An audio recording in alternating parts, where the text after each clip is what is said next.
Broadcasting more than 2,000 games live and archived in 15 sports in over 10 counties in western Pennsylvania, as well as being the exclusive home for all the WPIAL playoffs and championships for nearly 2 decades. Anytime, anywhere, always there. We are the new Trib Live High School Sports Network.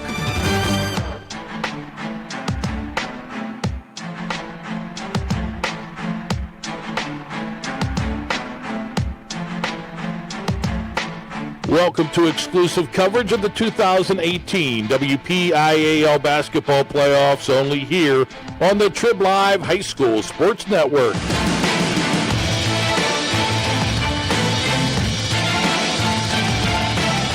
The Path to the Peak at tribhssn.triblive.com is sponsored by UPMC Sports Medicine, home of the Stay Strong and Play On program.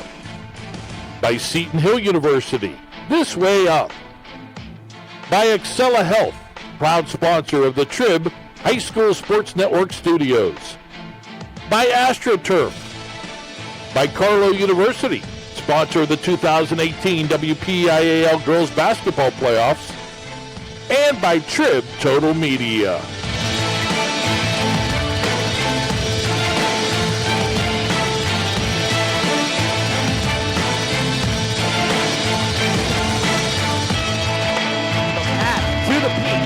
Is complete in Class 2A boys basketball,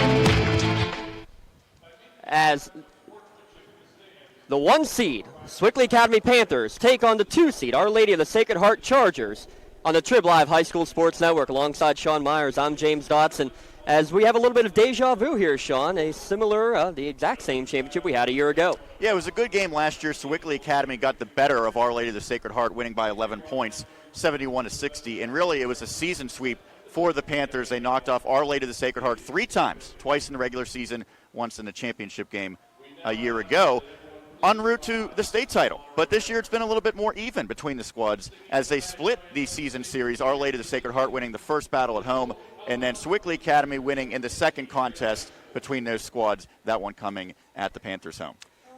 And we'll pause for the singing of our national anthem. Early light, what so proudly we hailed at the twilight's last gleaming, whose broad stripes and bright stars through the perilous fight o'er the ramparts we watched were so gallantly streaming, and the rocket's red glare, the bombs bursting in air, gave proof through the night that our flag was still there. Whoa, say does that star-spangled banner yet wave o'er the land of the free and the home of the brave. Hope Albert, everybody. Hope Albert of Kiski Area High School with our stunning rendition of our national anthem, getting ready to kick off the Class 2A boys basketball championship. The 1 seed Sewickley Academy Panthers under Coach Wynn Palmer, the number 2 seed Our Lady of the Sacred Heart Chargers under Coach Mike Rodriguez. And now we'll send it down to our PA announcer, Mr. Don Rebel, The following contest is with for the our 2018 starting lineups. WPIAL Boys Class 2A Championship. And it pits the Our Lady of the Sacred Heart Chargers with a record of 22-2 in playoff victories over Springdale and Jeanette on the Path to the Peak, against the defending champions Sewickley Academy Panthers.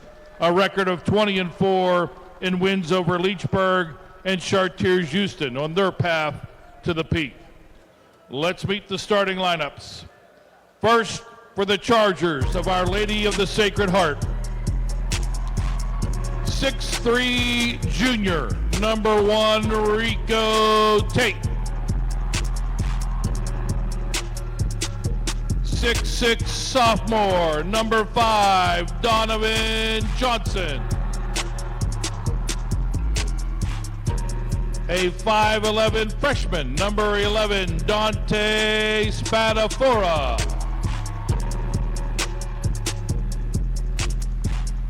6'1" junior, number 13, Darren DeMichael.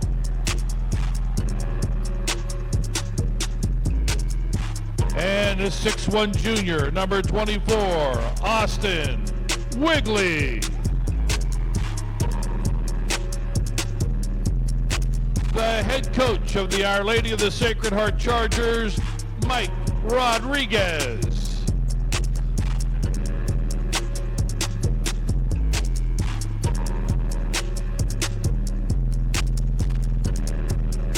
And now, the starters for Sewickley Academy. 6'6" junior, number 23, Nate Ridgway. 6'1" sophomore, number 24, Jet Rosing. A 6'4" sophomore, number 3, Isaiah Warfield. 6' sophomore, number 5, Isaiah Smith. And a 6'1" senior, number 2, Dave Gretsch. The head coach of the Sewickley Academy Panthers, Win Palmer. There you have it, your starting lineups for this 1 versus 2 rematch. Not only for the championship game last year, Sean, but also for going into the season this year. You mentioned Our Lady of Sacred Heart won the first contest. Sewickley Academy comes and gets the rematch. Rubber match here tonight, but one team definitely healthier than the other coming into this contest. Yeah, Sewickley Academy got through most of the season unscathed. Now, they did have Nate Ridgway, their big man, out for some of the playoffs, but he returned in the decisive victory against Chartiers Houston, a game that that Sewickley Academy won 65-33 in completely dominating fashion. He scored his 1,000th point in that game. On the other side for Our Lady of the Sacred Heart, Donovan Johnson's battled tendonitis in both his knees. He is playing, but will be not at 100%, and they also are without their key reserve, Tyler Bradley. He's injured against Jeanette. Ball is tipped, and first possession will go to Sewickley Academy. They're moving left to right as you watch across your phone, tablet, or computer screen. Quickly driving the lane and kicking it back out is Smith. Driving baseline, kick out pass to the corner. Left all alone there was Gretsch for 3. Shot short, and battling around. It'll be an offensive rebound in the early going for Sewickley Academy. Good start for the Panthers on the glass. And both of these offenses tremendously potent. Sewickley Academy with a lot of experience coming back this year, and there's one of them, Isaiah Smith, the sophomore, driving the lane and getting the first 2 for the Panthers. Smith averaging 14 points per game. He's one of 5 players for the Panthers who average in double figures. 2 of the top 3 scoring offenses in all of the WPIAL. Deep NBA range 3 is going to be shot too strong for Our Lady of the Sacred Heart. Still fighting for the rebound. Sewickley will finally come down with it. And it's Gretsch will bring it across the floor. And it's parting of the Red Seas right down the lane. But big block by Rico Tate. It's a 3-on-2 coming the other way for Our Lady of the Sacred Heart. Wigley will put it up, in, but a travel call first. First turnover of the game will go against Our Lady of the Sacred Heart. Good transition defense back, Sean. Yeah, I thought that Wigley had done a nice job getting the defender to leave his feet, but just shuffled, and that was after the block by Tate on the other end. Both these teams we mentioned, they can score the basketball, but they're also noted for tremendous defensive attributes. Driving left hand, switch to the right. Nice play. Nate Ridgway makes it 4-0 Sewickley. The first time that these teams met this season at Our Lady of the Sacred Heart, the Panthers got off to a red-hot start. It was a second-half comeback by the Chargers that allowed them to get the victory, but they certainly do not want to fall into another first-half deficit. Nice dribble drive into the lane. Hesitation in the air. Up and good. Austin Wigley one of the only 2 players for Our Lady of the Sacred Heart with experience coming back this year, Sean. 3-pointer on the way, too strong. Defensive rebound brought down by Tate. They're going to quickly move it up the court and try to get a transition bucket. Euro step and a charge going to be called against Donovan Johnson. Well, that was good defense. You mentioned the transition defense previously by the Panthers. We see it again here on this play. Great job by Isaiah Smith setting his feet, or excuse me, that was actually Isaiah Warfield who set his feet. Johnson went right into his chest for the offensive foul. Both Isaiahs came off the bench last year as freshmen for the defending WPIAL and defending PIAA champions. Sewickley Academy in their 3rd straight trip here to the Pete for a championship game. 3-pointer from the corner, nothing but net for Dave Gretsch. 3 players already on the board for Sewickley. It's a 7-0 lead, or 7-2 lead, check that. Near side, pump fake, now driving the lane is DeMichael. His shot up, no good, but foul called on the play. First team foul against Sewickley Academy. Good start for the Panthers in this contest, taking the 5-point edge as Ridgway charged with the first. When Palmer's very happy to have Ridgway back in the lineup. Mentioned came back for that semifinal game and got a nice milestone in the process. Getting trapped in the corner there is DeMichael, able to find the man down low, but stripped away nicely on the play. Sewickley Academy with the steal in transition, layup no good. Foul's going to be called on the reach-in from behind. That was all started by Jet Rosing making the steal down low. Yeah, Rosing, the one player in the starting lineup that did not see significant minutes a year ago. He has been a revelation here in 2017-18, averaging over 16 points a game. And as we saw in that last play, he can get after it defensively as well. So 2 free throws upcoming for David Gretsch. One of 5 starters, all 5 starters for Sewickley Academy, averaging double figures this year, Sean. But he's one of the few on the court today who's not going to college for athletics and for basketball specifically. Yeah, he's going to Notre Dame, but he's not going to be playing for the Fighting Irish on the hardwood as he strokes the second to extend his team's lead to 6.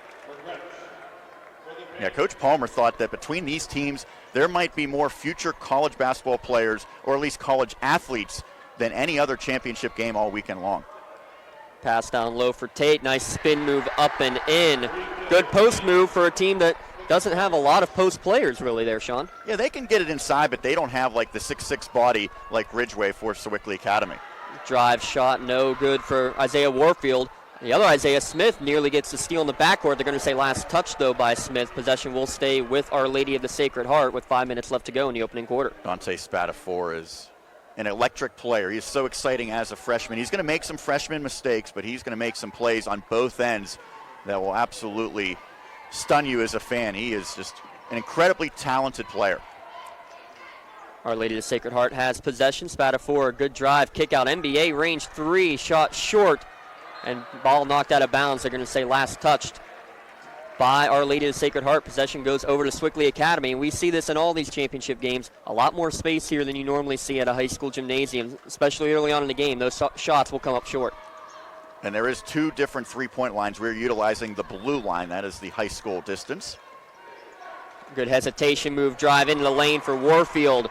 He's got a bucket.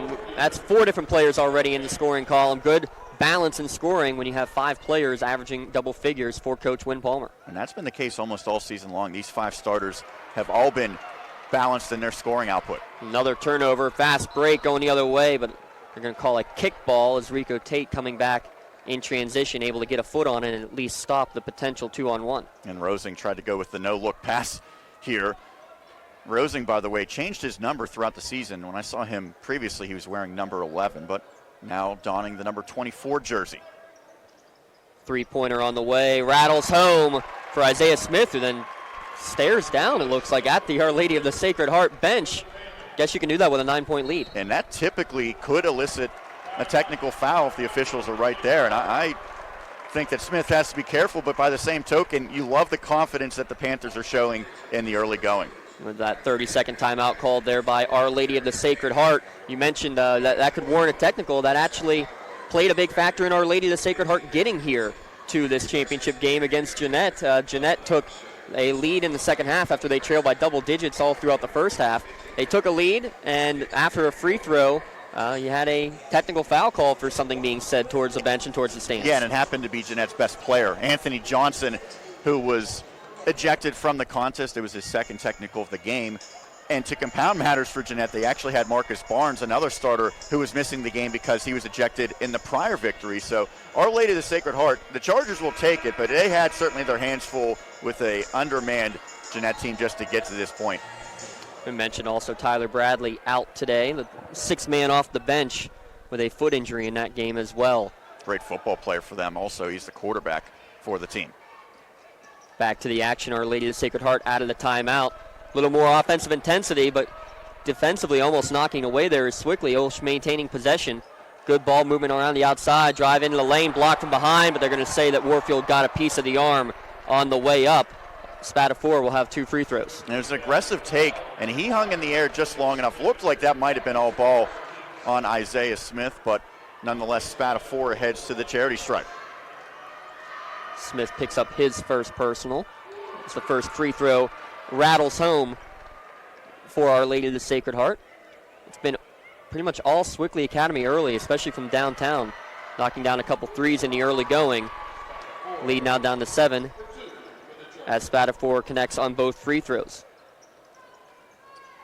Coming the other way. Good hesitation move into the lane for Gretsch. Kicks it back out.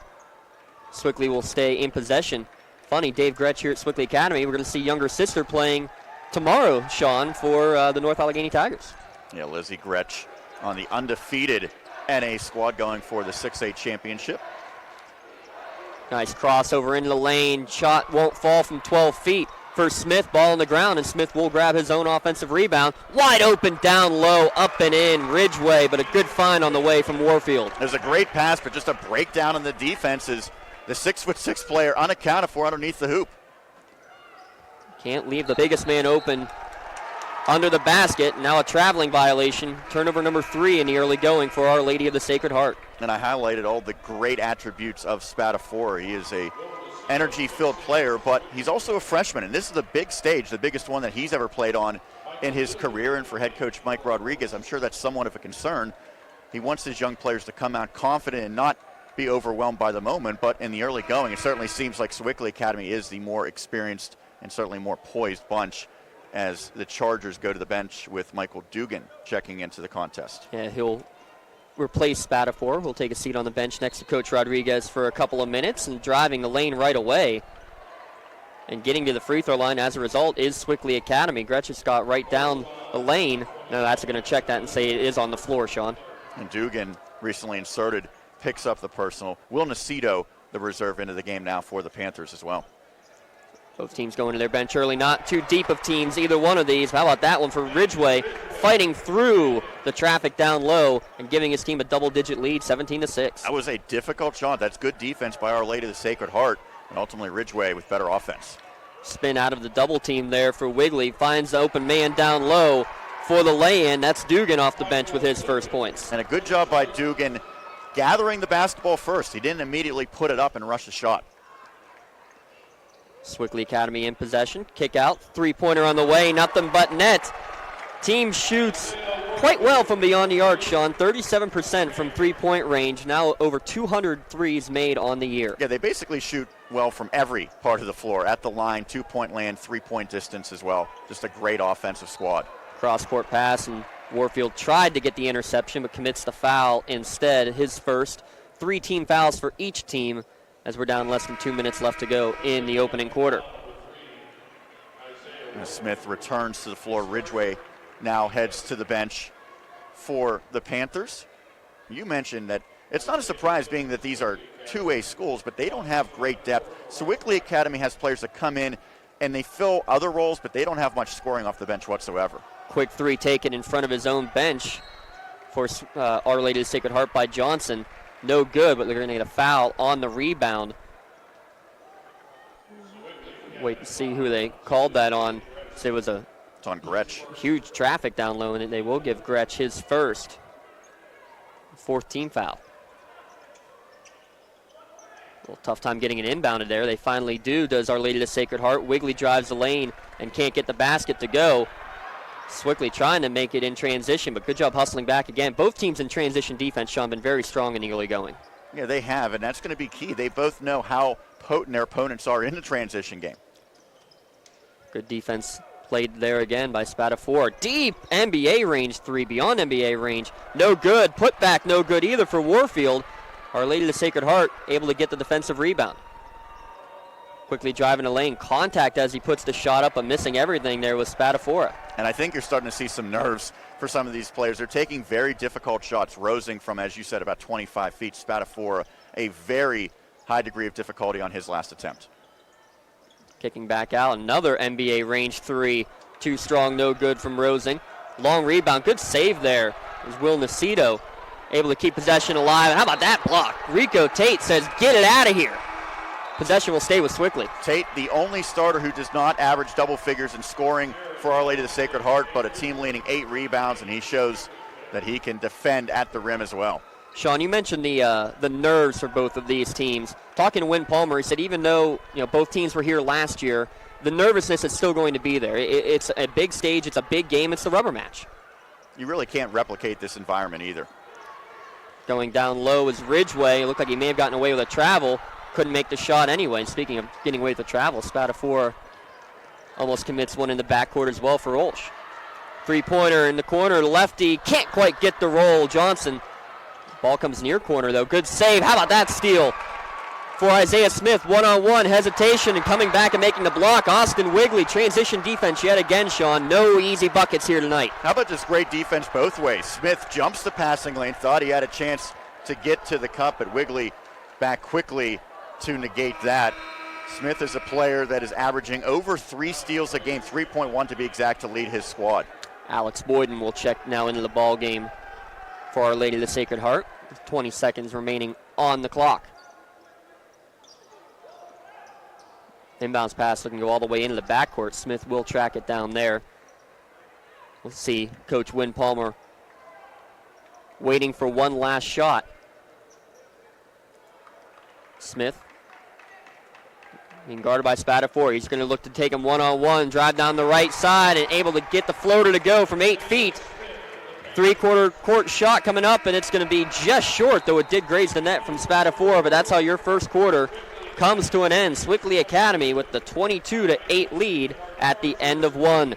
We'll be back in a moment. You're listening and watching the 2018 WPIAL Boys Basketball Championships here only on the Trib Live High School Sports Network. Doesn't just rebuild wrists and knees. They build better athletes. Athletes at every level who want to get stronger and faster and prevent injuries. Fact is, no other sports medicine program in the region is more experienced when it comes to treating, training, and inspiring athletes. UPMC, the official healthcare provider of the Penguins, Steelers, and you. Find out more at upmcsportsmedicine.com. People ask what drives me. It's the respect I have for my opponents, the trust I have in my teammates, a coach who treats me with dignity, and a university that has faith in me on and off the field. That's what keeps me focused, why I practice harder, play my heart out. I play to win. I play for Carlo. Tell us your story using #WhatDrivesYou. Carlo University is a proud sponsor of the Trib Live High School Sports Network. Back here at the Petersen Events Center on the University of Pittsburgh campus. Alongside Sean Meyers, I'm James Dotson, and that's tough to say as the Penn State grads of the Trib Live High School Sports Network that we're here at the Peak, but happy to be here, obviously. Great venue, and it's a gigantic weekend down here. 12 championship games. Of course, we have live video coverage of all of them, as well as 2 days of the swimming championships just across the street. Yeah, those are yesterday and today. You were over there yesterday for it. As Our Lady of the Sacred Heart had first possession, can't get the bucket to go. The transition defense breaks down this time for Our Lady of the Sacred Heart as Nate Ridgeway gets his 6th point of the ball game. 24-8 lead Sewickley Academy. Ridgeway's the type of guy who can show up in the biggest moments throughout the season. Three's not falling for the Chargers of Our Lady of the Sacred Heart. Is that one from Wigley too strong? Sewickley will be in possession. Warfield, little shake and bake. Kicks it out now to Ridgeway. He gets a step. Good ball movement right now for Sewickley Academy and not forcing any shots in the early going. Warfield, he'll split the defense. Goes up. Soft touch. Gets it to fall. Nice run now of 9-0 for Smith. Smith able to get inside, and again, we mentioned it. He was an integral part of the team that somewhat shocked the state by winning the PIAA title last year against Constitution. That was an overtime game at the Giant Center a year ago, as that shot doesn't fall for Spatafora. In the forecourt is Sewickley, and getting pushed into the bench there was Warfield. He'll draw the foul, I should say. They are going to get it on DeMichael for his first foul. 14 fouls apiece as we're in the early going of quarter number 2. And again, we know how good the Panthers are at the charity stripe, so if they're able to get in the bonus, that would work even more in their favor. Right now, the shooting woes for Our Lady of the Sacred Heart, a big difference in this game. Unable to knock down any three-pointers, whereas Sewickley knocked down 3 in the first quarter. Speaking of threes, how about nothing but net for Nate Ridgway from the top of the key? What a luxury it is for Win Palmer to have a 6'6" junior who can stroke it from behind the arc. As the timeout called by head coach Mike Rodriguez, it is all Sewickley Academy, complete dominance here in the early going. Remind you that if you're a working professional ready to move up in your career, Seton Hill University has a program just for you. Seton Hill's adult degree program offers flexible undergraduate degree courses in areas like accounting, criminal justice, business, and human services. The adult degree program has 5 start dates each year and offers convenient course times, financial aid, a 96% placement rate, and career services for life. Register for their next info session and learn more at setonhill.edu/ADP. Seton Hill University, this way up. You sound pretty natural doing that. If I have my way out, make sure that maybe you get to do a commercial for that read. I gladly, I very much appreciate that, Sean Meyers. I'll put in a good word for you. Now let me ask you this: as this timeout comes with 6:16 remaining in quarter number 2, full timeout called by Coach Rodriguez. His team obviously struggling in the early going. Right now, Sewickley Academy on a 12-0 run. What is it that you're saying to your crew when shots aren't falling, and for Sewickley, everything's going in? Well, first off, they have to do a better job defensively. There's no doubt the Panthers are on pace for 85-plus points. However, I think that the message for Coach Rodriguez is we deserve to be here. We're that good of a team. We hung with the Sewickley Academy team in both games, defeating them the first time around. We know we can play with them. So right now, I know it's your first time playing on this floor, but just play basketball. Mentioned both these teams here last year. For Our Lady of the Sacred Heart, though, only 2 players really with any experience from that game last year in Johnson and Wigley.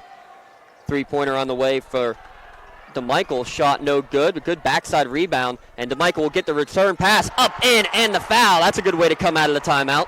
And I think Wigley's the guy that really looks like he's the poised player out there for Our Lady of the Sacred Heart. He had a first quarter field goal, but he's making the plays now as he has a beautiful dish underneath after corralling the offensive rebound. Good job by DeMichael to get the hoop and the harm as he hung in the air. And finally, Our Lady of the Sacred Heart now in double figures in scoring. Can't complete the 3-point play, though, is DeMichael. So score remains 29-10. A little bit of life out of the timeout for Our Lady of the Sacred Heart. Another block down low for Rico Tate for the Chargers. Across the timeline is Spatafora. He'll look to drive right in the lane. Shot up, no good, and a charging call against Spatafora. That's a tough break there. Spatafora plays full speed ahead. That's the only speed at this point that he knows. Great job, however, by Gretsch. He had his feet set. The official was right there. And ultimately, this senior came up with a strong defensive play. Gretsch is a guy, he averages just over 10 points per game, but he's a glue guy. He does so many little things, and he also provides a ton of leadership for the Panthers. 3-pointer on the near side is short for Smith. Numbers for Our Lady of the Sacred Heart. Euro step, finger roll, up and good. Rico Tate with his 4th points. That's a heck of a take there by Tate as he extended the arm with a nice touch. Quickly the other way, looking for a cutter and not able to find one there is Gretsch. Instead kicks it back out to Smith to set up the offense. A little rejuvenation right now for Our Lady of the Sacred Heart defensively, and ball on the floor, and it looks like Spatafora is going to pick up his 2nd personal as he reached in and gave a little bit of a shove before that ball became loose. And for Spatafora, he has to make sure that he keeps his composure. disbelief as he went diving to the floor. He has to make sure that he doesn't allow that to affect his performance out there. And he's going to stay on the floor. I think that's an interesting decision by Coach Rodriguez. After picking up that second personal there, he will stay on the court. Will Nacito just checked back in for Sewickley Academy. Pass down low. Actually, maybe a shot attempt that got blocked away out of the hands of Ridgeway. 4-on-3 coming the other way for Our Lady of the Sacred Heart. Cross-court pass, though, way too high and goes into the zoo here at the Petersen Events Center. Another turnover, fourth of the game for the Chargers. Tate just airmailed that one and spat a four. The look of disgust on his face after he saw the ball soar over his outstretched arms. Sewickley with possession. Started this quarter on a 7-0 run. That was part of a 12-0 run to extend the lead to be as much as 21 at one point for the Panthers here tonight. Second of 4 games here tonight at the Pete. Shot up, good, count it, and a foul. Isaiah Warfield drawing some contact, and again, spreading the wealth all around Sean Meyers. Any one of these players can go to the hole at will. And Warfield has been a revelation here in 2017-18 as DeMichael charged with his second as well. He leads the team 16.2 points per game, also leads them in rebounding just shy of 7, and leads them in blocks. He's received his first significant college offer recently, and that came from Duquesne. Completing the three-point play as well. He now has 8. Isaiah Smith with 9. Ridgeway with 9, spreading the wealth for Coach Palmer's squad. Shot partially blocked there. Johnson will get his offensive rebound, puts it up, and he'll get it to fall. Are they going to count the hoop? I've not seen a signal for that. Well, he's saying 2 shots. Yeah, they're... All right, so there it is. There's the signal for the points counting. So Donovan Johnson will get the and one opportunity. Those are his first 2 points of the ball game. For your leading scorer to get down near the midway point of quarter number 2 before getting his first points of the game, definitely not what Coach Rodriguez was looking for. We know that Johnson playing well shy of 100%. He's had tendonitis in both knees. It's been a recurring problem. That was the case when these teams met the first time back on the 16th of January. He's battled through it. He's had a great campaign. And speaking of offers from Duquesne, he also got one from the Dukes recently. And we're going to have a lane violation here on as Johnson's free throw does not go in, but I believe it was Warfield who took a step into the paint too early, as Coach Wynn Palmer is still having a conversation there with the official about that continuation call that gave Johnson this opportunity at the and one. He's the younger brother of Cameron Johnson, former Pitt Panther, who's now playing at the University of North Carolina. Younger brother completes the three-point play with the help of the second free throw offering. Driving, no good. Offensive rebound put back on that miss. Can't go either for Ridgeway, as all of a sudden there's a bit of a lid on the basket, it feels like, for Sewickley Academy. Johnson for 3. It's good. Watch out if he starts heating up, and I think Coach Palmer thinking the same thing as he's going to take a 30-second timeout here for Sewickley. Yeah, kind of had the feeling that the Chargers would get it going eventually. They're just too good of a team and too good of an offense, averaging 77.5 points per game. That's one of the top marks, if not the top mark in the entire district. It was only a matter of time, and Johnson, he's a guy that's going to knock down those open looks. The Panthers will have to do a better job closing out on the three-point line, but again, Sewickley Academy, courtesy of that great start, still has a 14-point edge. And that's exactly, I think, what Coach Palmer is saying, is that, you know, we started off strong. Let's not get complacent. Well, we saw that in a couple of the semifinal games where a team got a big lead, one in particular in the Class 3A girls game.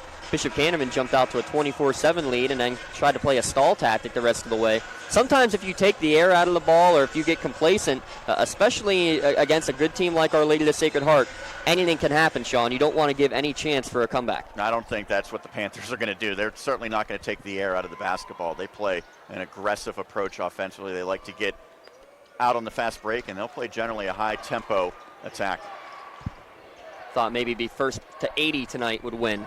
Now, he did say that they were more frantic offensively earlier in the season, and they're a little bit more poised now, but that doesn't mean you still can't get good looks quick in the shot or in the possession. Good patience here. Now driving into a triple team is Warfield, and he took an extra step as he kind of got tied up along the way. Possession will go over to Sewickley. Yeah, he lost possession momentarily there, Sean, and by the time he picked it back up, took the extra shuffle step. And that was a good job of Rico Tate helping defensively to force that turnover. 3-man weave look as Dugan back in the lineup for Our Lady of the Sacred Heart. Wigley will drive into traffic. He can't get it to go, and he'll pick up the offensive foul as in position and plenty of time down low. I believe that was Warfield. Indeed is Warfield, and obviously the scouting report given out by Coach Win Palmer to his players is set your feet defensively, because right now the Chargers a bit out of control in their takes to the hoop, and give credit to the Panthers, they are in position. Chargers are charging 3 times already with the charging violation. Now charging down the court after the steal is Johnson. His shot can't go. Good save by Tate to keep it in play, and also Spatafora coming down and recognizing that Tate was going to have to save the ball out of bounds and able to maintain possession for Olsz. Tate's playing with a lot of energy as the basketball tipped into the backcourt. So no over and back as it was tipped across the line. Now driving the lane. Johnson left open in the corner again. This shot short. Tate another rebound. Third chance up and in. Tate's activity level has been tremendous, but the Panthers got lucky initially that Johnson missed that look. He's had now 3 wide open shots from that same corner. Only knocked down 1 so far, has Johnson and the Chargers from beyond the arc. They've cut the lead back down to 12. It was as much as 21 early in this second quarter for Sewickley Academy. Shake and bake. Kick out. Nocita will put up a 3. Can't get it to fall. On the rebound, Tate has to save from going out of bounds. Sewickley almost comes up with it, but Olsz will maintain possession. Spatafora drives the lane up, and they're going to get a blocking call this time, as I think sliding in just a little bit too late was the Sewickley defender. Gretsch wanted it. He's not going to get it this time. And we could see that developing, that Spatafora kind of put his head down and made up his mind. He was taking it all the way, and the defense rid that as well. But ultimately, Nocito just wasn't able to have his feet set completely and square his body up. Sometimes you can have the feet set but move your upper torso, and that, I believe, was the case there for Nocito. Yeah, it's leaned a little bit at the last second. So first free throw up and good for Spatafora. That's his 3rd point, all coming from the free throw line here for Our Lady of the Sacred Heart. Another one coming. Cut the lead down to 10, and he does. Freshman averaging 14 points per game. Mentioned with Sewickley Academy having 5 starters in double figures on average. Olsz with 4 on their own. And how about that defense? You mentioned how prolific these offenses are. You mentioned as well, though, the defense is really where these teams feed their energy, and they get a lot of points in transition as a result. Yes, Sewickley Academy allowing less than 49 points per game. On the other side, Our Lady of the Sacred Heart just over 53. Good active hands, lots of deflections, lots of blocks in this first half. Smith barely inbounds, puts one up from the corner, got knocked down. No foul call there. How about the behind the back pass? It's down on the block from Reesing. He'll get possessions maintained for Sewickley Academy. Another 3-pointer, rattles around, no good. Sewickley just can't get a basket to fall. 2, 3, 4 chances, and now Olsz can cut it down to single digits. Well, that 3-pointer by Reesing was halfway down before it popped out. I think it'll be big mentally here for Our Lady of the Sacred Heart to trim it to single digits. Wigley does it from NBA range. Deep 3 on the left wing. It is down to 7 points as Wigley picks up his 5th. Right down the other end, reverse lay-in, no good. And reaching in on the outlet pass and picking up the foul is Isaiah Smith. A little bit of energy. Chargers faithful getting some life up there, Sean. You gotta watch out. This is a big run right now for the Chargers. And Smith careful not to slam the basketball down. He made sure he showed some good composure there. However, that foul against Sewickley Academy, the 8th on the team, and that sends the Chargers to the charity stripe. Sewickley Academy started this quarter with a 22-8 lead. They started it with a 7-0 run that completed a 12-0 run. Currently, though, Our Lady of the Sacred Heart on a 13-0 run. Make it 14-0 as the first free throw up and good for Austin Wigley. And this is somewhat reminiscent of the first time these teams met this season. Sewickley Academy held a sizable lead throughout most of the first half, but Our Lady of the Sacred Heart late second quarter and third quarter really took the game over and ultimately prevailed. Both free throws good. All of a sudden, it's a 5-point lead for Sewickley. They led by as much as 21 at the 6:20 mark in this second quarter. Almost a carry there from Warfield.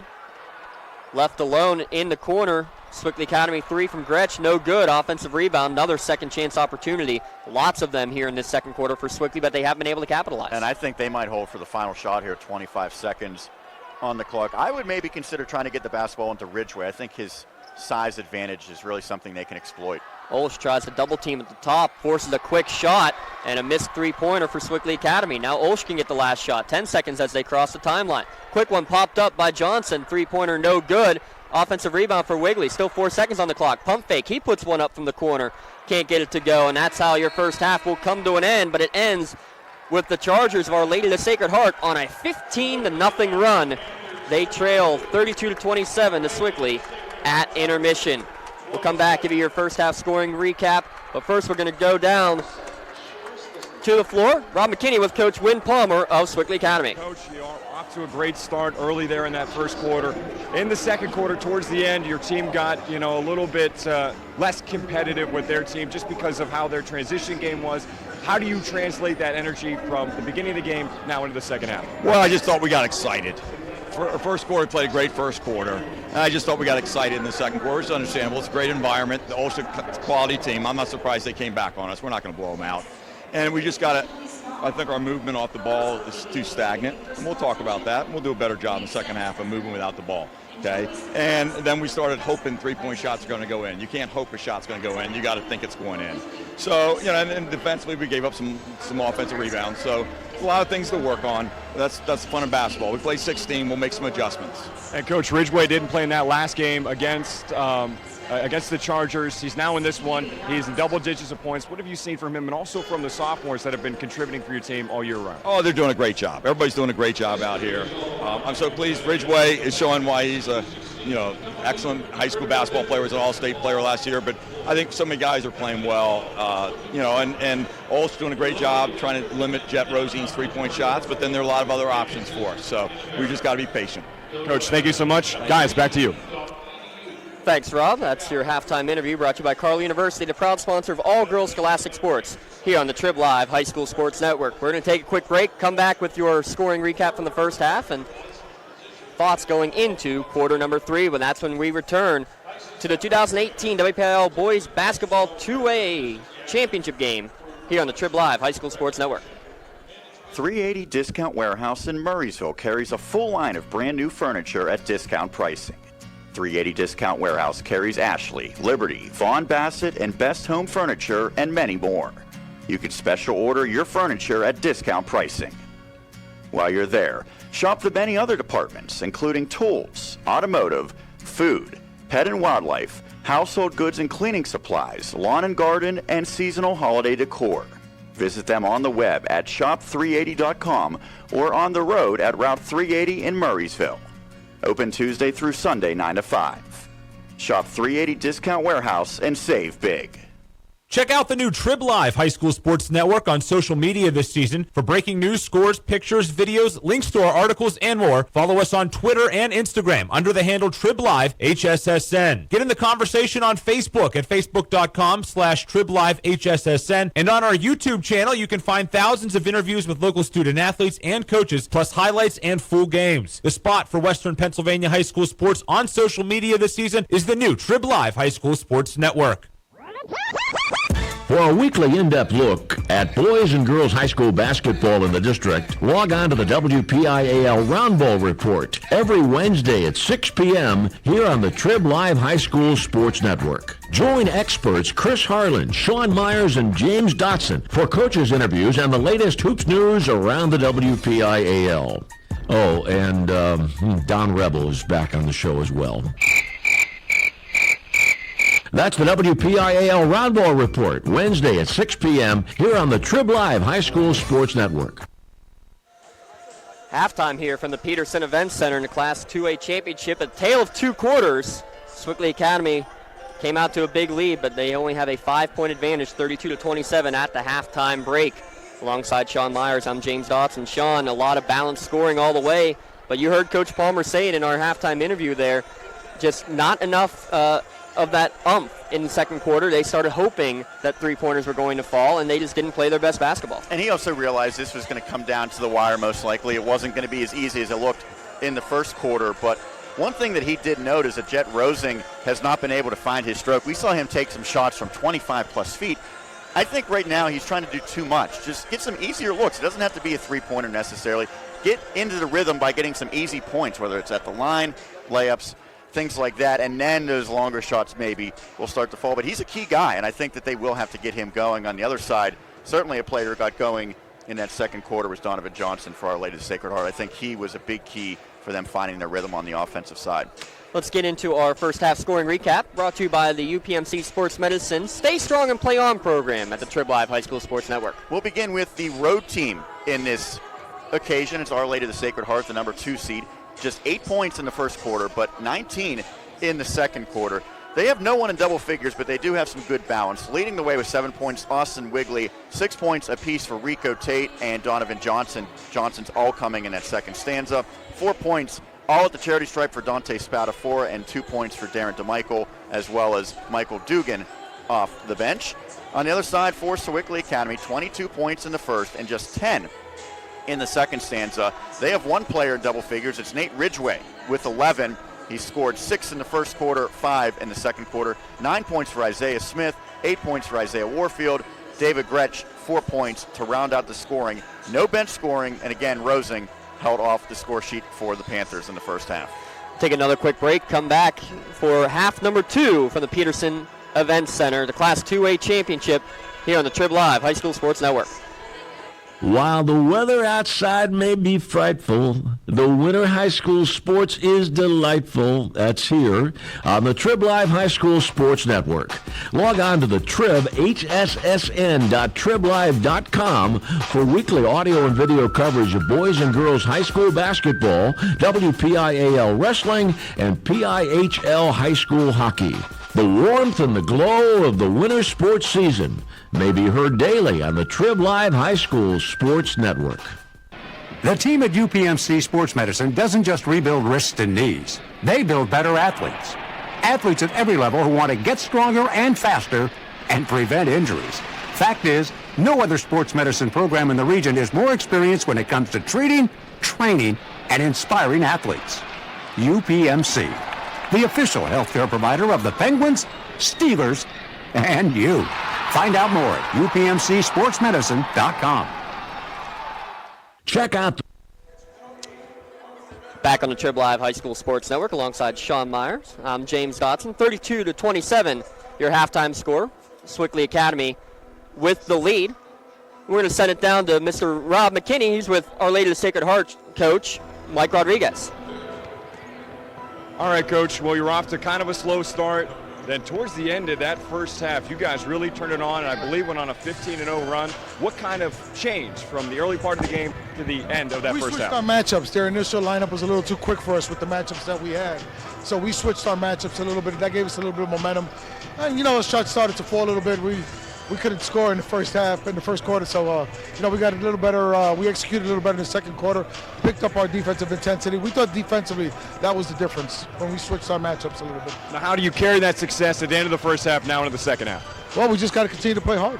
Continue to attack the basket as much as possible, not settle for three-point shots as much. Look for something easy in transition. If not, we got to pull the ball back out and just work for a good basket. Coach, good luck in the second half. Gentlemen. Thanks, Rob. Thanks, Coach Rodriguez. That halftime interview brought to you by Carle University, sponsoring the Stay Strong and Play On program at the Trib Live High School Sports Network. This game and the broadcast rights to this game are the sole and exclusive property of the WPIAL and the Trib Live High School Sports Network. Any broadcast of this game is intended exclusively for the benefit of the listening audience, and any use, rebroadcast, or distribution of this broadcast without the express written consent from the WPIAL and the Trib Live High School Sports Network is strictly prohibited. Second half tipping off in about 2 minutes' time. Game of runs, it was a 12-0 run for Sewickley Academy, and then a 15-0 run for Our Lady of the Sacred Heart to end that first half. That means the momentum going into the locker room, obviously, in favor of the Chargers, even though they're down by 5 points. You mentioned very similar to how their first matchup back in early January went, Sean Meyers, a game that you got to see firsthand. And both coaches have talked about how the teams have improved over the course of this season. But I think with especially with the absence today of Tyler Bradley with the injury, I really think that Our Lady Sacred Heart making that run and staying in this ball game to get it that much closer was really key. Yeah, in that first game, that was at Our Lady of the Sacred Heart, the game the Chargers ultimately won. They were down 17-8 after the first quarter, and Sewickley Academy outscored them slightly in the second quarter, but they began to find the rhythm on the offensive side. And then in the third quarter, they had the better of the play, 18-10 over the Panthers, and then 21-16 in quarter number 4. So this is somewhat reminiscent, and I'm sure those players remember that. Really, players on both sides probably remember that. Better memories for the Chargers in that scenario than the Panthers. Coach said it, though. Yeah, you got the offense going if you're Our Lady of Sacred Heart, but it was all predicated on the defense. To make runs like that, you have to play great defense. They did not allow any points over that last half of the frame, and I think that was the biggest key. And guys like Rico Tate were difference makers at the rim with his defense. I think that's going to be the key is, yeah, you need to get your shooters going, but ultimately you're going to have to get the stops and secure the rebounds. Last points of that quarter came from Isaiah Warfield on an and one with about 5:05 left to go in the quarter. So a 5-minute plus scoring drought right now for Sewickley Academy as the teams will switch sides.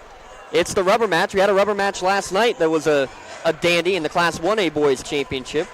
A 54-51 victory for Vincentian to get the championship over Union last night. Let's see who gets the final victory in the grudge match here in Class 2A. Sewickley Academy with the 5-point lead, and we'll have first possession in this third quarter. Good help defense there from Our Lady of the Sacred Heart. Sewickley just has to throw it back out towards center court. Spin move into the lane. Reesing gets it up and in. Jet Rosing his first points of the game. I won't say that was the easy shot maybe that Coach Palmer was looking for, but maybe easier than from 25 feet. And I think that was the design play to get him involved right out of the break. DeMichael from the corner, way too strong, misses everything. Smith is going to look to go 1-on-2, gets help, gets the pass back. Isaiah, and back again for 2. That's terrific. That's how you run it to perfection. Warfield to Smith for the easy finish, and after really struggling to close out the second quarter, the Panthers on fire here to begin the third. Three-pointer from the right wing is going to go up over the scaffolding. Actually hit just the top, didn't hit anything. That's why play continues. Going down towards the other end, Smith tries to maintain possession, but hustling back after his miss was Wigley, and he's going to force the turnover back over to the Chargers. And you've said it 3 or 4 times throughout this broadcast, the transition defense, whether it's a team effort getting back or just one player like in that scenario for the Chargers, that's key against against Sewickley Academy, a team that likes to get out and run. So what you're saying is Quentin Hill on the carry. I think that's somewhat what I was saying. Sure, Mr. Kyle Dotson down there will enjoy that one as well, as a blocking foul will be called against Ridgeway. His second foul, first of the second half. Nobody really in any foul trouble. 2 fouls apiece now for Ridgeway, Smith, and Gretsch for Sewickley Academy, and 2 for Spatafor and DeMichael on the other side for Our Lady of the Sacred Heart.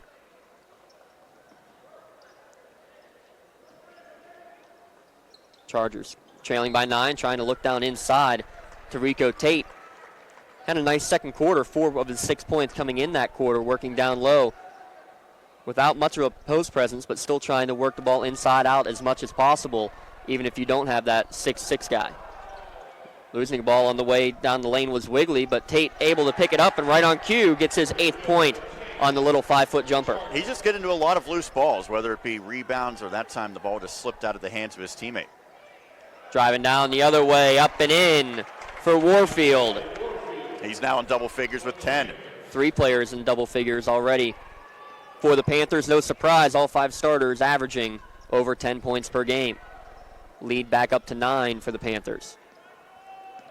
Spatafor going to go cross court.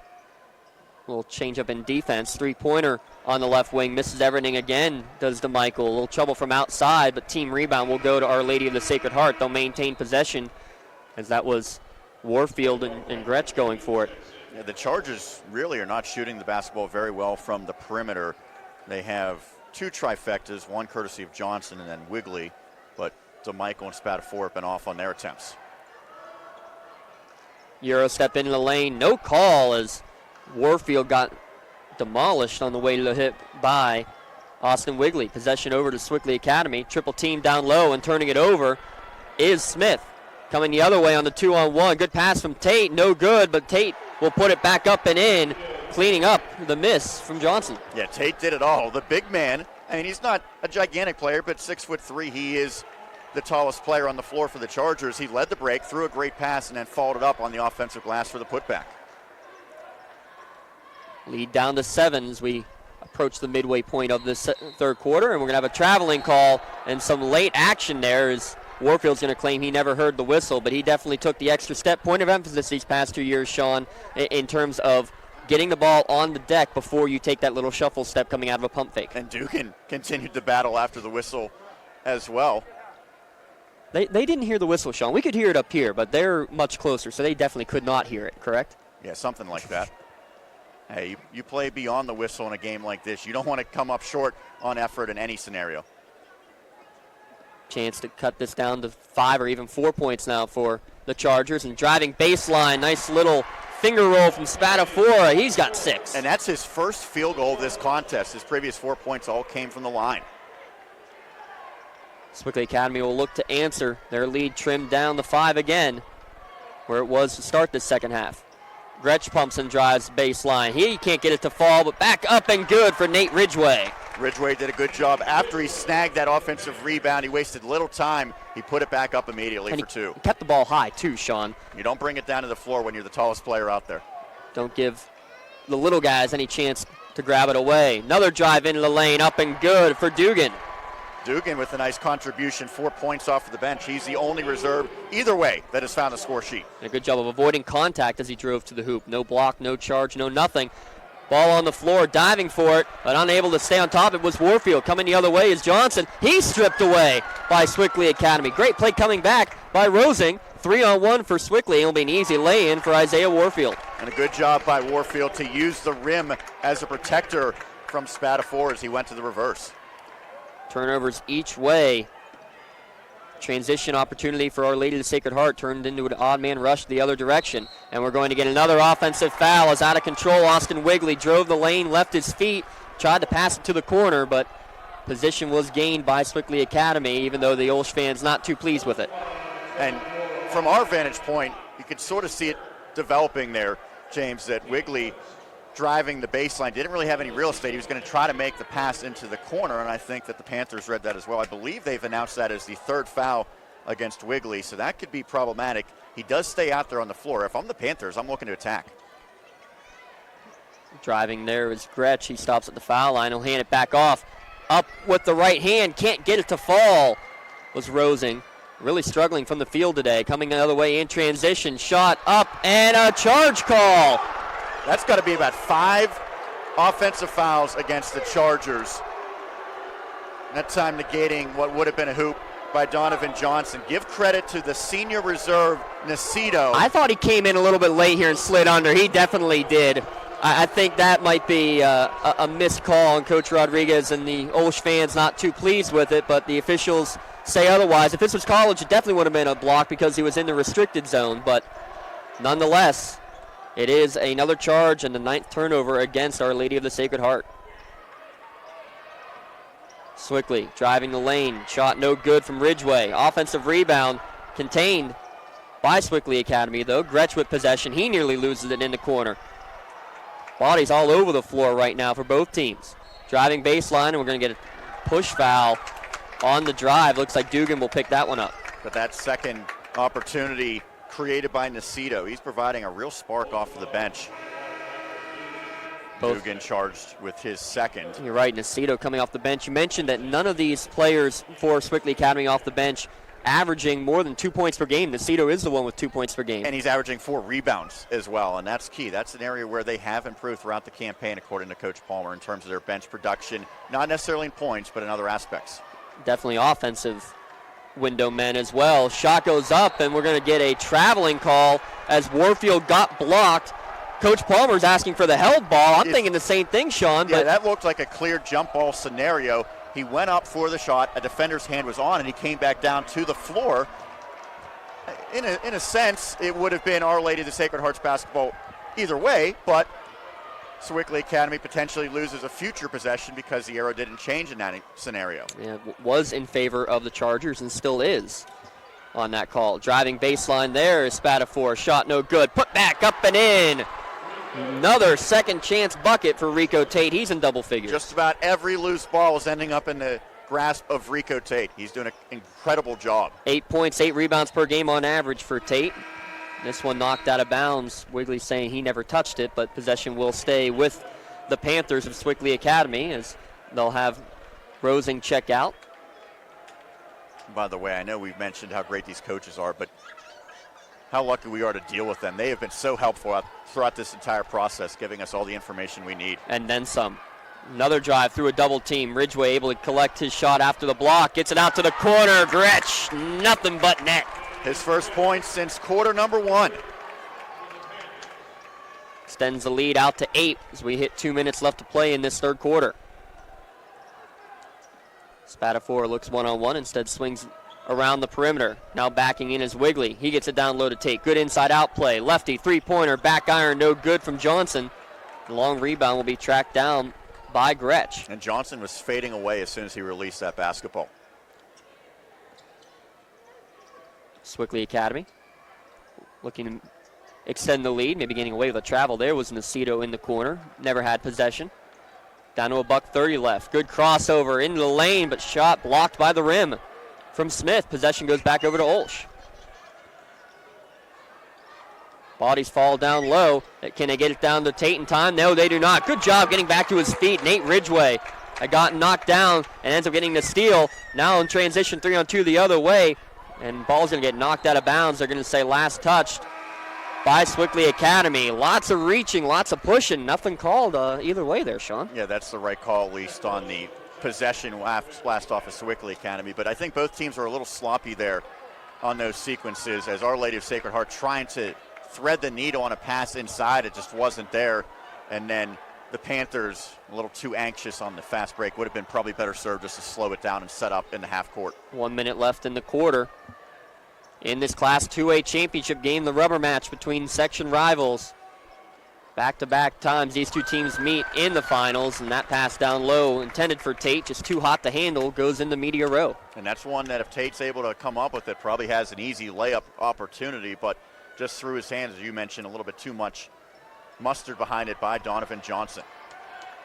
See with 45 seconds left, and see Coach Wynn Palmer put up the one finger. See if Sewickley does go in four corners and try to wait for the last shot. Looks like the Chargers are trying to make sure they don't do that. This same scenario at the end of the second quarter, Olsch sent two players at the ball and forced an early shot and ended up having a couple of chances of their own at the other end. See if they do something similar here. Ridgway dribbles out near the Pitt logo here at the Pete. Again, it is so impressive for a 6'6" Ridgway. He can shoot threes. He can handle the basketball from midcourt in. Gretsch gets poked away from behind. Still no foul called. He goes on the floor to save it, and it goes out of bounds into the Sewickley bench, but they're going to say Olsch touched it last. Just a few ticks left. Wigley who got the last fingertip on it. Well, I don't know. He tried to at least get his hand on it, but I'm not sure if he ever really was able to touch the basketball. Pass goes down low in the inbounds, and there's the touch foul. Going to get called on Rico Tate, only his first. And the fourth team foul against the Chargers, just one against Sewickley Academy. By the way, special thanks to our incredible production crew over to our left here today, giving us all these great angles, a great instant replay here on the Trib Live High School Sports Network. How about Rob McKinney, too, looking dapper down there with the interviews. Oh, you want to see dapper? Wait till you see our next broadcast crew. 2 seconds on the clock. This shot goes up, banked in, but traveling called first against Rosing. He finally gets one to fall from deep range, and it doesn't count, Sean Meyers. And there's 0.6 seconds remaining as Washington checks in for the first time for Sewickley Academy, the 6-foot senior. So 0.6, enough time to catch and shoot, but it has to be pretty quick, and that won't be enough. Good if it goes, and it bangs almost in from Rico Tate. And that's how quarter number 3 comes to an end. Sewickley Academy 43, Our Lady of the Sacred Heart 37. We'll be back with quarter number 4 of the Class 2A Boys Basketball Championships. You're watching them here only on the Trib Live High School Sports Network. People ask what drives me. It's the respect I have for my opponents, the trust I have in my teammates, a coach who treats me with dignity, and a university that has faith in me on and off the field. That's what keeps me focused, why I practice harder, play my heart out. I play to win. I play for Carlo. Tell us your story using #WhatDriveSYou. Carlo University is a proud sponsor of the Trib Live High School Sports Network. Hi, this is Josh Roundtree with the new Trib Live High School Sports Network's PIHL Power Play Show. This winter, myself and the coach, Kevin Zlomansky, will bring you the most comprehensive coverage of high school hockey in Western PA. Hey, Kevin, any suggestions on how we can pull it off? We're not goons. We're not bullies. No matter what people say or do, we have to be ourselves.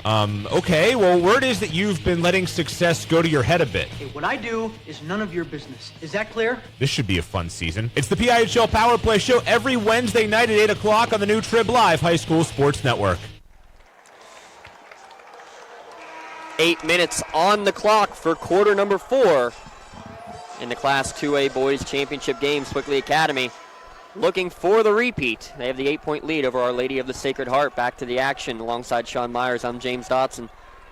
Olsh with a big first possession here in quarter number 4. Shot up, spat of 4, and nothing but net. That's a big start. Cuts the lead down to 5 right away for the Chargers. And this has been a team in the Chargers who's been cold from behind the arc, but spat of 4. We'll see if that gets them going. Smith looks to drive. Goes back out, one-on-one, gets knocked away briefly, leans in the air, can't get it to fall. Good job on the offensive rebound on the backside there by Gretsch. Ball almost into the backcourt, good save there from Warfield. Right around, easy, up, in with the slam. Nate Ridgway with a two-handed dunk. Throw it down, big man. Going Bill Walton after that slam dunk by the junior. Send it in, Jerome.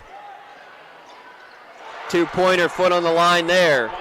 First bat of 4, he's heating up. You mentioned he gets a look when he gets hot that you know he's in the zone, and I think we all saw that look after that last hoop. All free throws in the first half. Couple of 2s and a 3 now in the second half as the Olsh faithful give us the reminder. He is a freshman, Dante Spatafor, the freshman averaging 14 points per game.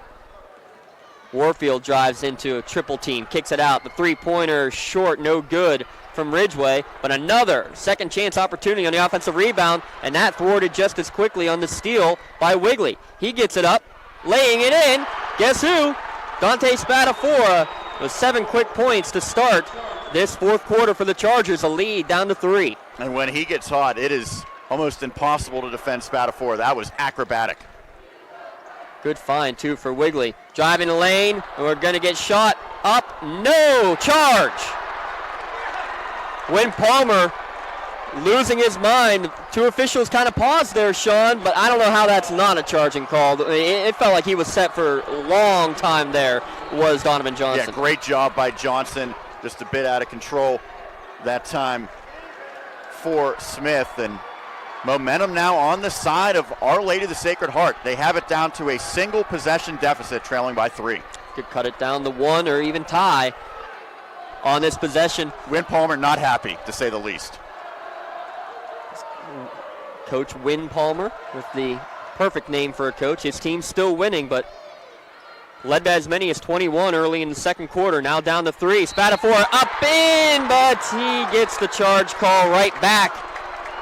6 now. I don't think I have seen a high school game with this many offensive fouls ever, and I think that's the right call, but it's just rare that you see this much anticipation from the defenses. And I think that's a factor of these teams already playing twice in the regular season. They know what to expect now from the opposing players. And playing each other 3 times last year as well.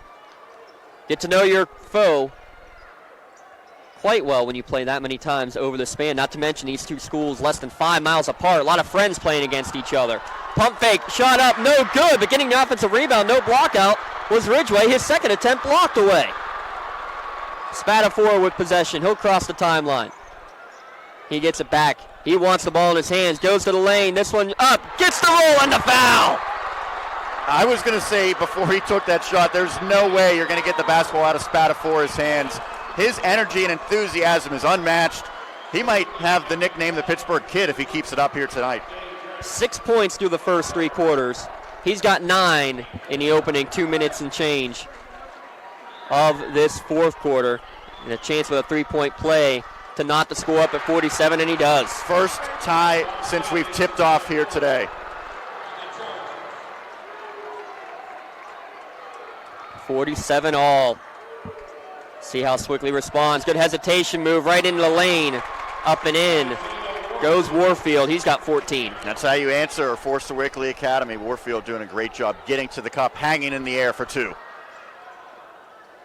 Spatafora show. He'll pull up from NBA range. This one rattles around, but no good. Warfield pulls down the rebound for Sewickley Academy. Maybe a little bit too out of his element on that one there, Sean. I think that's a freshman play right there. It's a heat check, to be sure. Into the lane goes Gretsch. Looks for a cutter. Pass back through. Nice pass to find Ridgway for the bucket.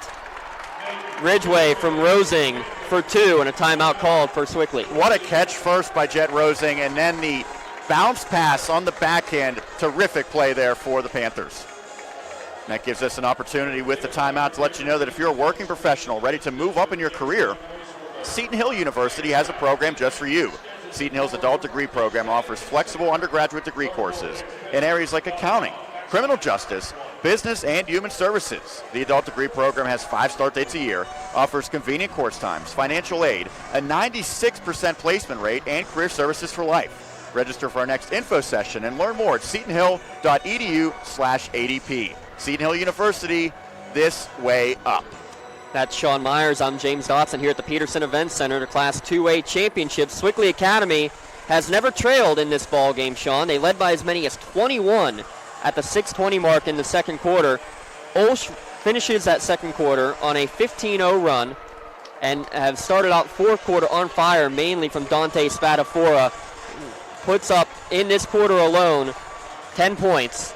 Yeah, I would say it's almost entirely Spatafora, at least on the offensive side. Now, defensively, everyone's chipping in for Our Lady of the Sacred Heart. So now the task for the Panthers becomes make someone else beat us. Get the basketball out of Spatafora's hands, or at least force him into very difficult shots. And now the 4-point advantage. Sewickley called their second timeout. 3 timeouts remaining for each team. Foul situation right now. Our Lady of the Sacred Heart with 5 team fouls. Sewickley Academy with 3. Only foul trouble. Isaiah Smith has 3 for the Panthers. Wigley has 3 for the Olsh Chargers.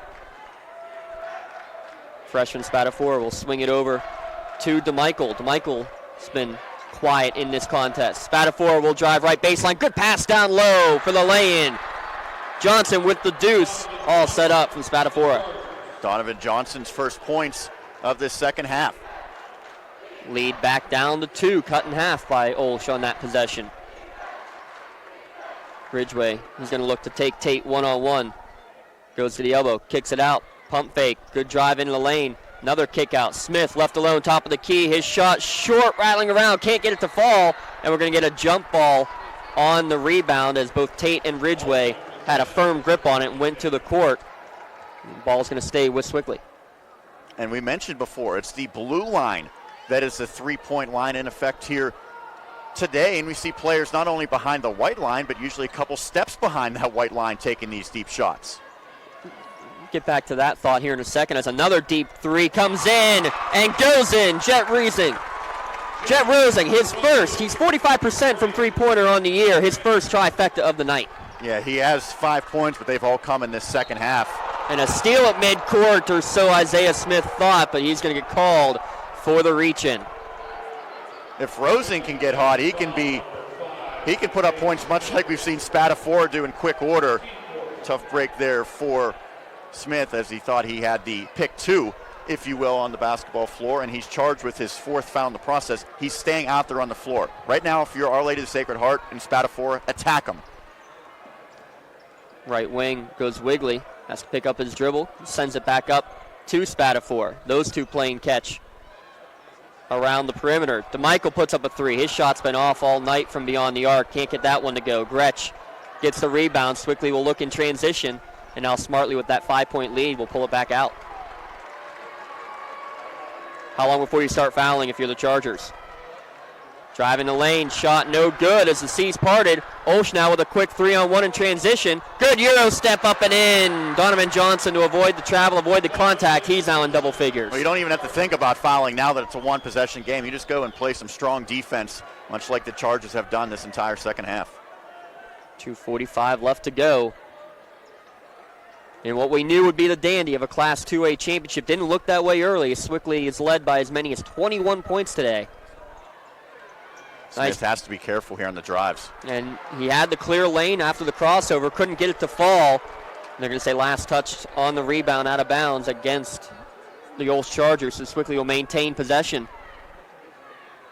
Too close to call. Glad we're up here and not the ones down on the court having to make that call, the men in stripes. Warfield, he'll look to dribble drive. A lot of one-on-one play right now for Sewickley Academy, and a foul going to be called for the shot against Michael.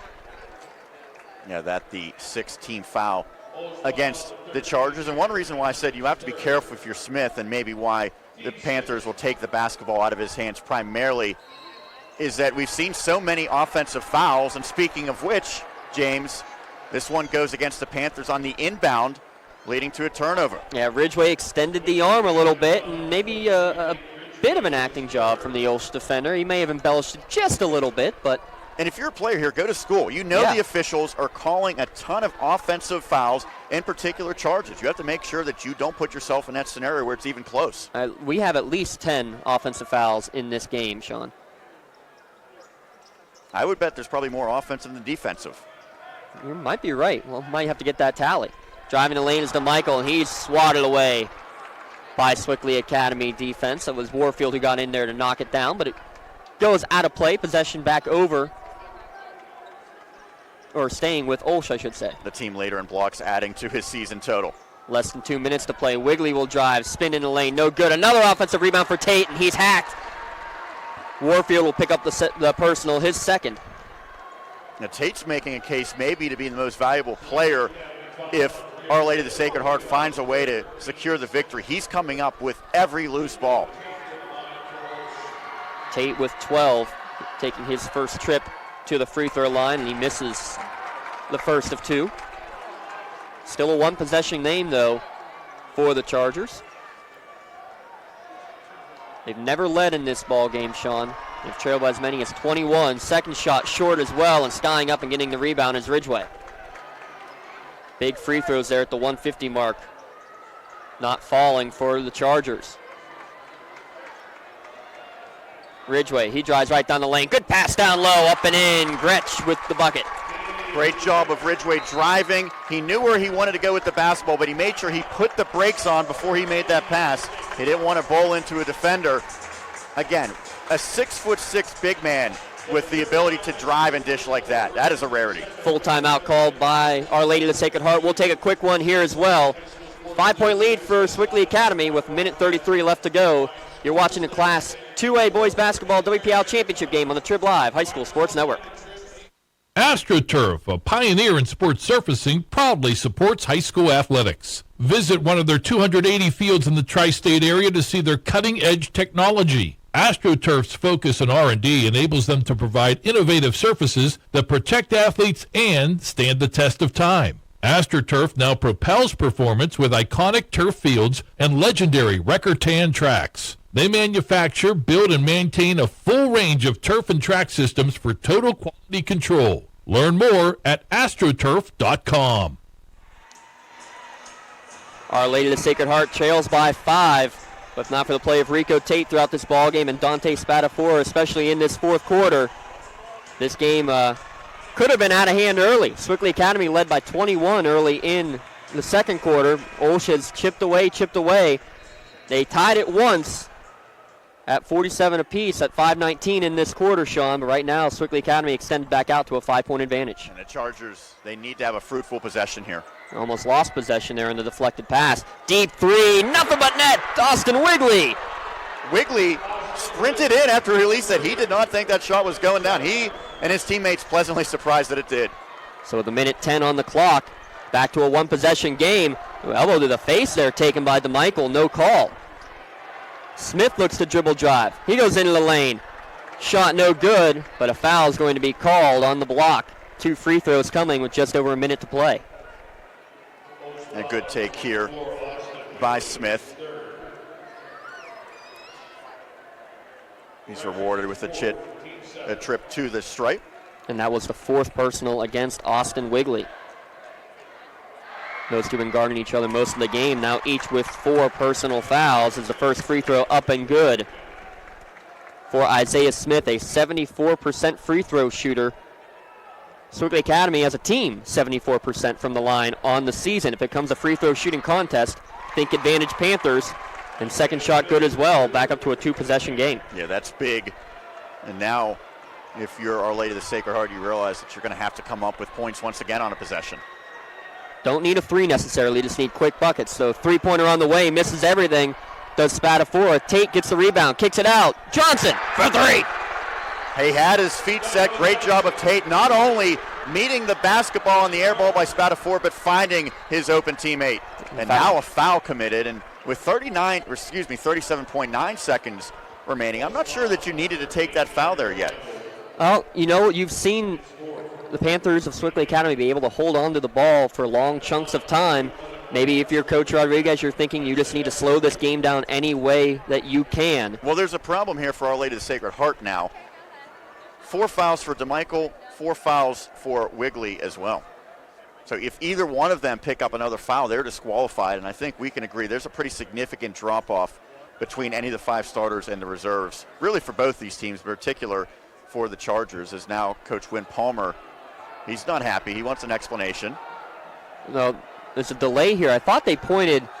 Yeah, they're pointing, and they're going to make Isaiah Smith check out of the game. Apparently there's blood on the uniform, and as a result, instead of taking him out of the game, Win Palmer is going to call a 30-second timeout to try to maintain keeping his player out on the court with 36 seconds left to go in this ball game. Reminder that when this game does conclude, we will have the medal ceremonies live here on the Trib Live High School Sports Network, in addition to the scoring recap, which is sponsored by UPMC Sports Medicine.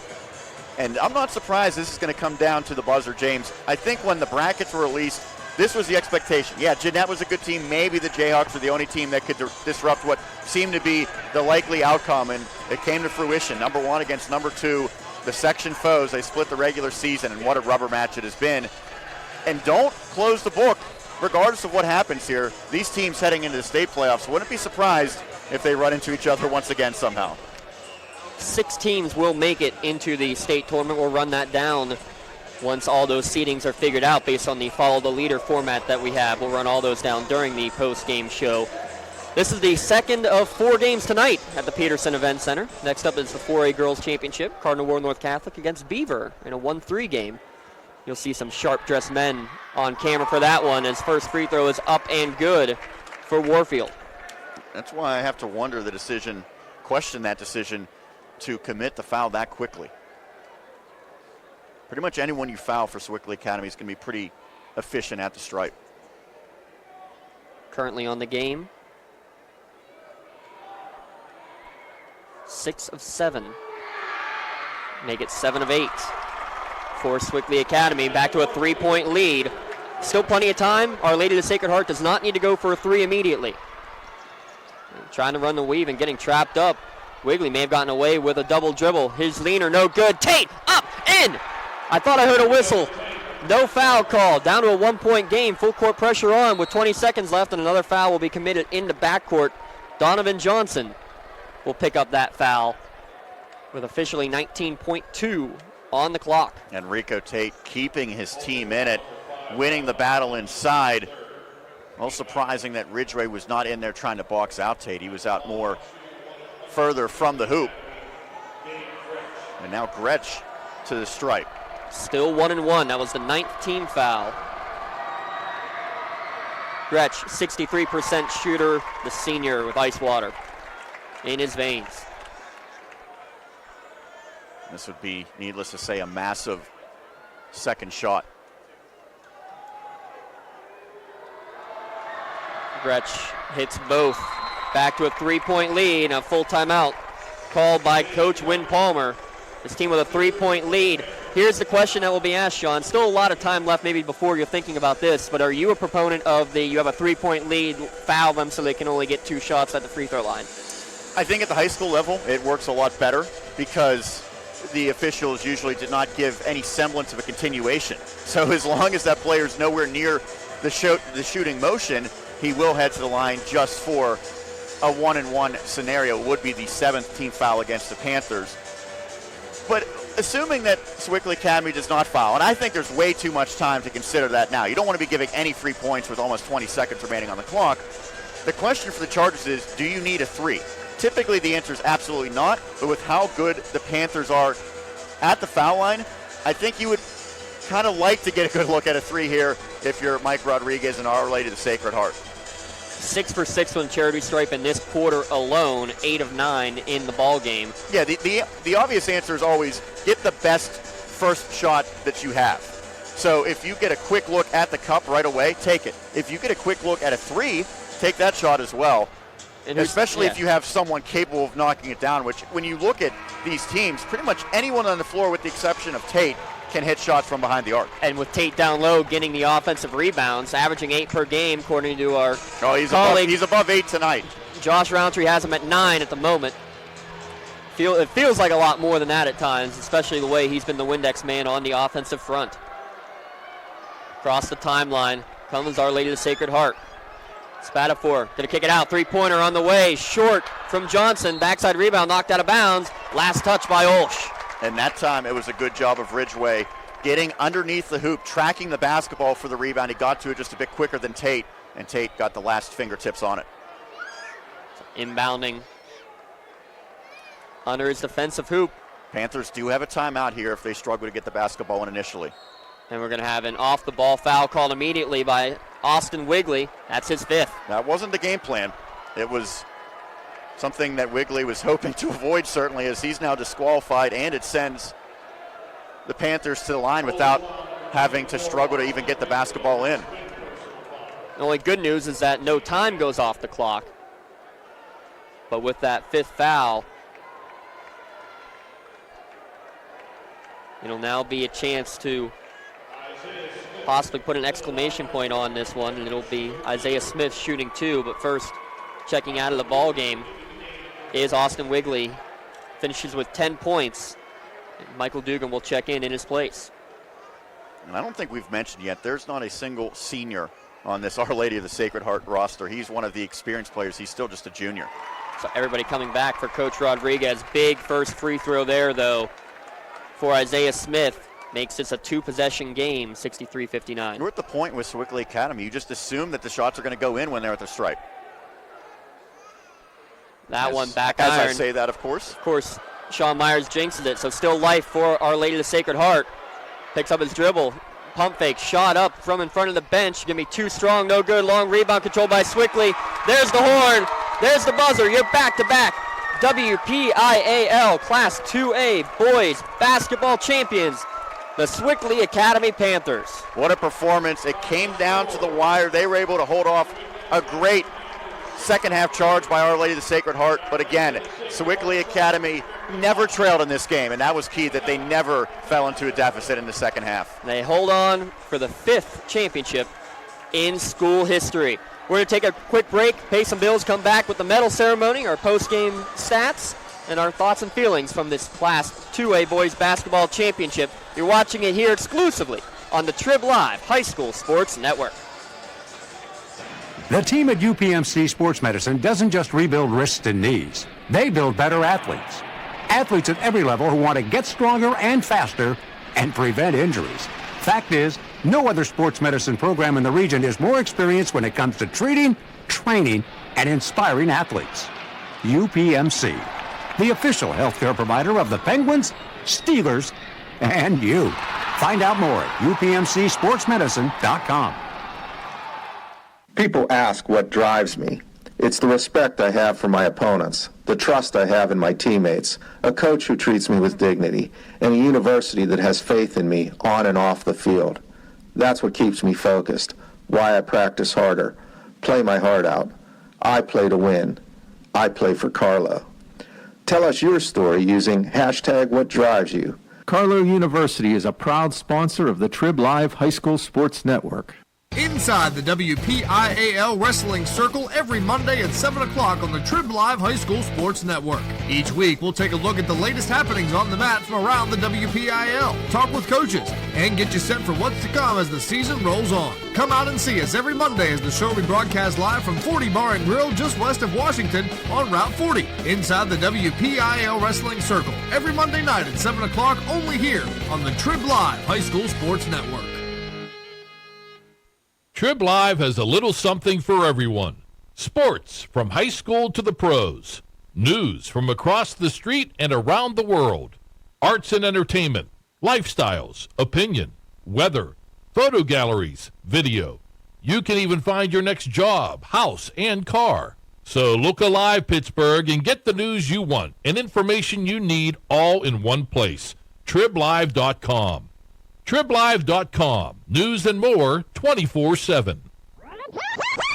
For a weekly in-depth look at boys and girls high school basketball in the district, log on to the WPIAL Round Ball Report every Wednesday at 6 p.m. here on the Trib Live High School Sports Network. Join experts Chris Harlan, Sean Meyers, and James Dotson for coaches' interviews and the latest hoops news around the WPIAL. Oh, and Don Rebel is back on the show as well. That's the WPIAL Round Ball Report, Wednesday at 6 p.m. here on the Trib Live High School Sports Network.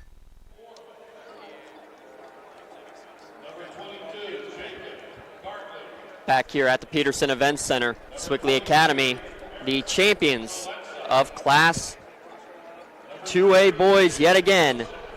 Third straight time they've been here, Sean Meyers. Second straight time that they've taken home the gold medal. They had to hang on to do it, but that huge stretch at the beginning of the game, a big key for Coach Win Palmer to get the win here today. Yeah, they really came out of the gate full of fire and fury, 22-8, outscoring Our Lady of the Sacred Heart. When you look at the final three quarters, the Chargers certainly had the better of the play. But ultimately, when you build up that early lead, you can sustain some runs against you, and that's exactly what the Sewickley Academy Panthers team did. Again, mentally, it is so important when you have a lead like that you never see the other team take the lead in the second half. And that's exactly what happened, because Our Lady of the Sacred Heart did pull even at one juncture, 47-47, and then the next 4 points went to the Panthers, and they're able to make that lead stand. Really, you look at almost everyone on the floor, they found ways to contribute. And this was a great matchup. I think we can agree these are two of the best teams and two of the most evenly pitted teams in any of these championships, boys or girls, for these 12 games here this weekend. Say Our Lady of the Sacred Heart coach Mike Rodriguez giving out a color that Our Lady of the Sacred Heart is by now sick of having to wear. The silver medal for the second straight year. 5 times they've made it to the WPIAL Championship, Sean Meyers. 5 times the runner-up have not been able to get that gold medal. Unbelievable comeback. That 15-0 run to end the first half made it so it was a contest the entire third and fourth quarter, but just in the end a little too late, and just falling behind in the early going did not work out well for them. Yeah, it's a game of runs. We knew exactly what Our Lady of the Sacred Heart was going to have in terms of the fortitude to come back into the contest, and they made the run. Ultimately, I look at a guy, Dante Spatafor. He's a freshman. He scored 16 points, and he scored 12 of those in the second half, 10 of which came in short order in the fourth quarter. With no seniors on the team, this is probably going to be a team that gets back here again next year. Now, you don't want to jump ahead too much, but with no seniors, I think it is a tremendous accomplishment with only 2 players with experience from a year ago to get back to this point and to be this competitive. And keep in mind, the season is far from over for Our Lady of the Sacred Heart. I would not be surprised if they make a deep run in the state playoffs as well. You mentioned Spatafor with 16 points. Let's go down the UPMC Sports Medicine scoring recap. It's brought to you by UPMC Sports Medicine, powering the Stay Strong and Play On program at Trib HSSN. We'll begin with the number 2, Our Lady of the Sacred Heart Chargers. 59 total points for Our Lady of the Sacred Heart, just 8 in the first quarter, but 19 in the second, 10 in the third, and 22 in the fourth. They had 4 players reach double figures. Dante Spatafor, as I mentioned, leading the way with 16.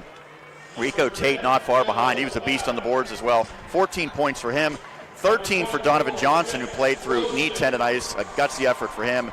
Austin Wigley with 10 points. Darren DeMichael, however, was the one player that was well below his typical scoring outpoint. He contributed just 2, and off the bench, Michael Dugan chipped in with 4 points for the Chargers. On the other side, for the victorious Sewickley Academy Panthers, 22 points in the first.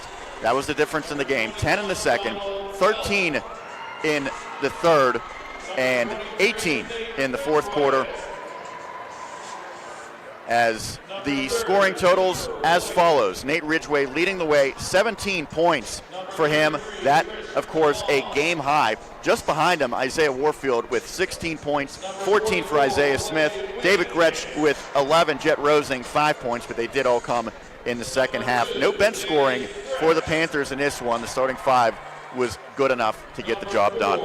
That's your scoring recap, brought to you by UPMC Sports Medicine, powering the Stay Strong and Play On program at the Trib Live High School Sports Network. So that means now the state bracket is set for everybody out of District 7, the WPIAL. Run them down here momentarily. Sewickley Academy takes the number 1 seed. They will face the 4th place team out of District 10.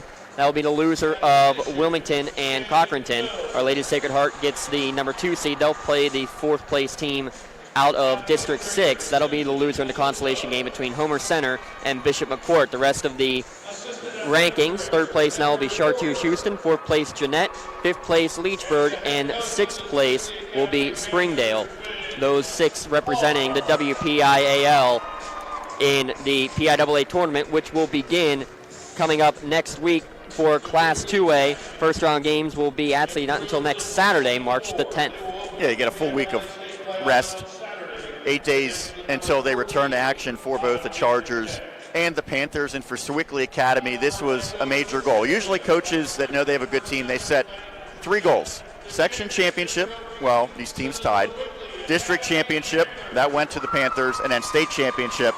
That was the goal, and that was accomplished a year ago for the Panthers. They'll try to do so again, although the Chargers certainly have plenty to play for and plenty to be optimistic about heading into the states as well. Celebration is on for Sewickley Academy. Coach Win Palmer with another win at the Petersen Events Center, his 2nd in as many years and the 5th in school history. Well, how about wrap things up here from the Petersen Events Center? Sean Meyers, some final thoughts on this one before we send it out to the next crew coming in to take on the Class 4A Girls Championship coming up next. As the Panthers posing for the photo op with the trophy, we have to give credit to head coach Win Palmer. I know he would deflect that praise upon his players, but 635th win here this afternoon. He already had 6 state titles, 2 in Pennsylvania, 4 in Virginia. He now has 5 WPIA titles as well. The athletic director and the head coach for Sewickley Academy, just adding more and more to his tremendous resume. 1 already done. 1 repeat in the WPIAL, now looking for the state championship repeat. Your final score one last time here from the Petersen Events Center. Sewickley Academy 63, Our Lady of the Sacred Heart 59. Thanks for tuning in for my broadcast partner, Sean Meyers. For everybody here at the Trib HSSN for their help and for our production crew, I'm James Dotson signing off from the Pete. You've been watching the 2018 WPIAL Boys Basketball Championships exclusively here on the Trib Live High School Sports Network. You have been listening to exclusive coverage of the 2018 WPIAL Basketball Playoffs on the Trib Live High School Sports Network. Sponsored by UPMC Sports Medicine, home of the Stay Strong and Play On program. By Seton Hill University, This Way Up. By Excella Health, proud sponsor of the Trib High School Sports Network studios. By AstroTurf. By Carlow University, sponsor of the 2018 WPIAL Girls Basketball Playoffs. And by Trib Total Media. For updates on the path to the Pete, log on every day to tribhssn.triblive.com. The preceding has been an exclusive presentation of the Trib Live High School Sports Network.